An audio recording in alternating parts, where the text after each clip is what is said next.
Tape your pattern to the back of your fabric. Use a light source like the Cricut Bright Pad or just a window to trace the image onto the fabric. Use a pencil or a transfer pen to trace the image. A transfer pen can be removed by just blotting with water after you've finished embroidering.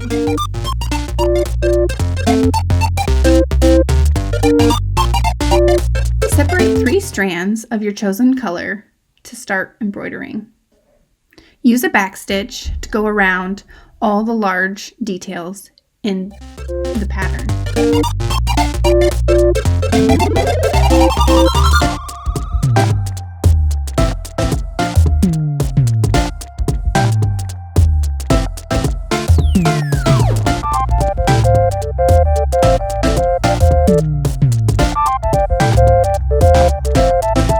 Fill the hands and ears in with a brick stitch.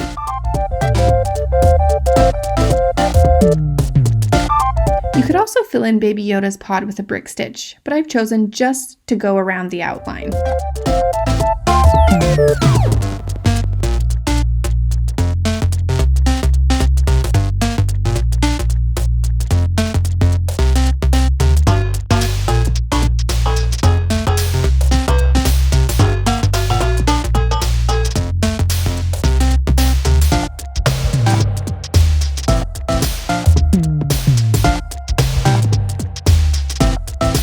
Now, continue using the backstitch to go around the outline of Baby Yoda's robe.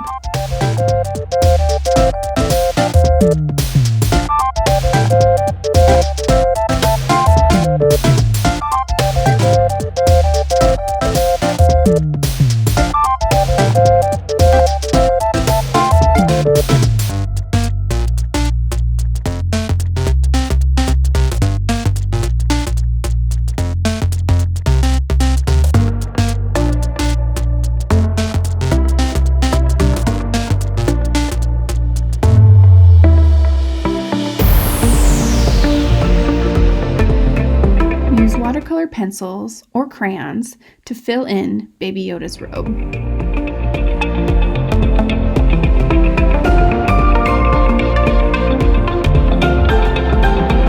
Now we're going to fill in the pinwheel.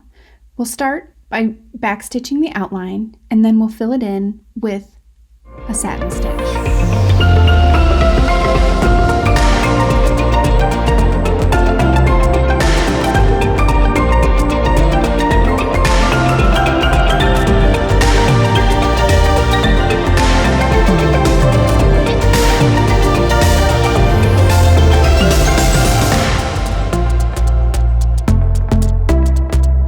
You can also satin stitch without doing an outline. I've demonstrated the 2 different methods so you can see how it looks when it's finished.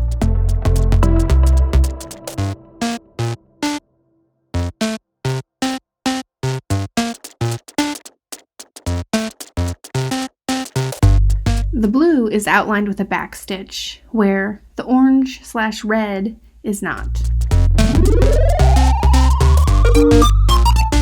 Now we're going to fill in some of the details of the face.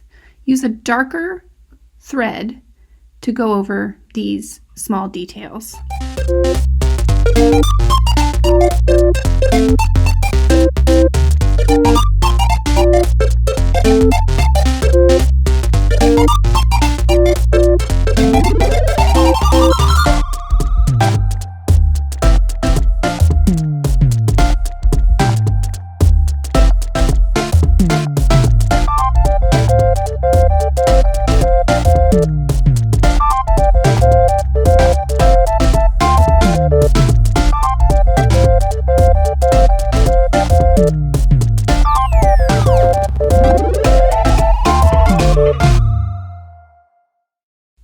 It's time to fill in Baby Yoda's face.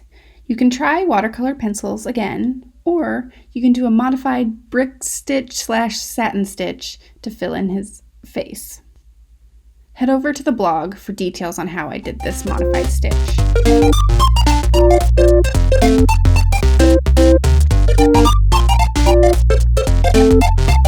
To finish, you want to make sure that your fabric and hoop are extra tight The fabric should be taut so it bounces back like a drum when you tap your hand on it.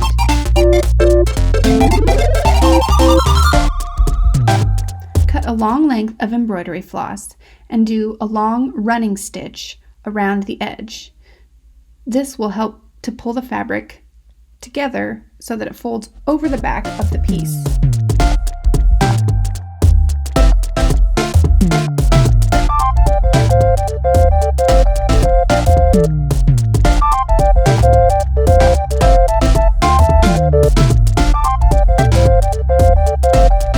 Use pinking shears to cut the excess fabric. The shears will keep the fabric from fraying and create a nice finish. You can also add a piece of felt by gluing it to the outside edge of the back of the hoop so that it has a nice finished back.